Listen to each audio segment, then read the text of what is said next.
मैंने 10th के बाद पॉलिटेक्निक किया और 10th के बाद पॉलिटेक्निक करने के बाद अब जॉब नहीं मिल रही है। रिसेंटली जो करियर काउंसलिंग हुई थी उसमें एक स्टूडेंट आता है और ये क्वेश्चन करता है, तो आज का वीडियो उसी टॉपिक पे होगा और मैं क्यों आप लोगों को मना करता हूँ कि 10th के बाद पॉलिटेक्निक आई थिंक उतना बेटर नहीं है जितना 12th के बाद है। तो इस पूरी वीडियो में इसके बारे में बात करेंगे और पहली बार चैनल पे आए हैं तो चैनल सब्सक्राइब कर लीजिए, बेल आइकन को प्रेस करिए ताकि हर वीडियो की प्रॉपर नोटिफिकेशन आप लोगों को मिलती रहे। गाइस, अगर मैं बात करूं कि एग्जैक्टली हो क्या रहा है कि बहुत सारे ऐसे स्टूडेंट हैं लैक ऑफ नॉलेज की वजह से जा करके 10th बेस पे पॉलिटेक्निक में एडमिशन ले ले रहे हैं।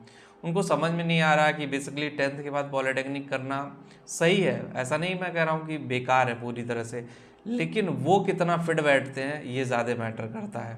ठीक है, 10th के बाद पॉलिटेक्निक करने के क्या नुकसान है, क्या चीज़ें हैं, वो मैंने लास्ट वीडियो में भी बताया। और आप लोग को मैं एक चीज़ और क्लियर करना चाहता हूँ, जब बहुत सारे लोगों के साथ ये इशू हो रहा है, जैसे करियर काउंसलिंग में जिन लोगों को करियर काउंसलिंग चाहिए मेरे से बात करनी है, लिंक डिस्क्रिप्शन दिया कि एक बार जाकर क्लिक करके वहाँ आप देख सकते हो।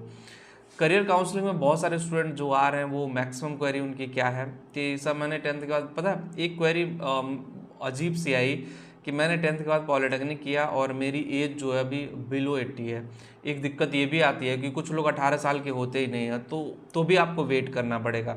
अगर आप 18 साल के नहीं हो तो भाई बाल मजदूरी तो करने जाओगे नहीं, और लेबर लॉ के अकॉर्डिंग, गवर्नमेंट के रूल्स के अकॉर्डिंग जब आप 18 साल प्लस हो जाओगे तभी आप जॉब में जा सकते हो। तो ये भी एक दिक्कत आती है। तो अपना एज देखिए कि भाई आप किस एज में हैं।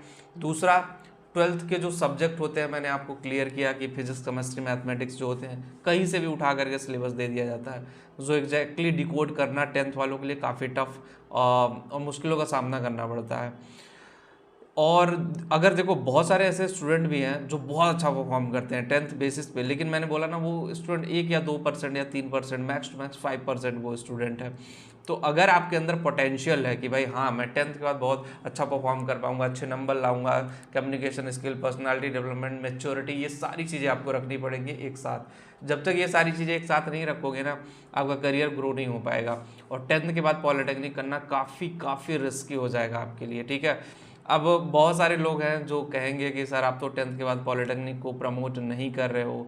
एग्जैक्टली मैं आप लोगों को यही बताना चाहता हूँ कि 10th के बाद पॉलिटेक्निक करने वही जाएं जिनको लगता है कि हाँ वो एलिजिबल हैं, वो कर सकते हैं और उनके अंदर इतना पोटेंशियल है कि भाई चीज़ें समझ हो जाएंगी। नहीं तो कई स्टूडेंट को मैंने देखा ऊपर से हवा हवाई की तरह चीज़ें निकल जाती हैं, पता भी नहीं चलती हैं, तो उसमें भी आप प्रॉब्लम फेस करते हो। तो एग्जैक्टली आपको ये चीज़ पे काम करने की ज़रूरत है। आप फॉर्म भरो। सबसे पहले मैं बता दूं कि जो लोग आप पॉलिटेक्निक करने जाते हैं, मैक्सिमम स्टूडेंट इसीलिए 12th बेसिस पे जाते हैं। 12th बेसिस पे जाते हैं, गवर्नमेंट जॉब की प्रिपरेशन करते हैं, प्राइवेट इंडस्ट्री में जाते हैं। बहुत लोग हैं ग्रेजुएशन के बाद पॉलिटेक्निक करने आते हैं, समझ में आता है कि हाँ अब मैं पॉलिटेक्निक करने आया, मुझे ये करना चाहिए। तो एग्जैक्टली डिफरेंट थिंकिंग होती है, डिफरेंट सोच होती है सबकी, फिर सब लोग उस पर काम करते हो। तो जब आप सही तरीके से काम करोगे तो आपका करियर अच्छा जाएगा, चाहे वो 10th के बाद पॉलिटेक्निक हो, चाहे वो 12th के बाद पॉलिटेक्निक हो। लेकिन अगर आप वही होता कि फर्स्ट ईयर में एडमिशन लिया, फिर घूमना शुरू किया, सीनियर्स की बातें सुनी कि भाई 1 नाइट फाइट करेंगे और पास हो जाएंगे, उस टाइप की चीज़ें करोगे तो पास नहीं हो पाओगे। फिर campus placement, off campus job, बहुत सारे you face a lot of issue है। तो आपको उस पर काम करने की ज़रूरत है। जब आप उस पर प्रॉपर वे में काम करोगे फिर आपको कोई दिक्कत नहीं आएगा।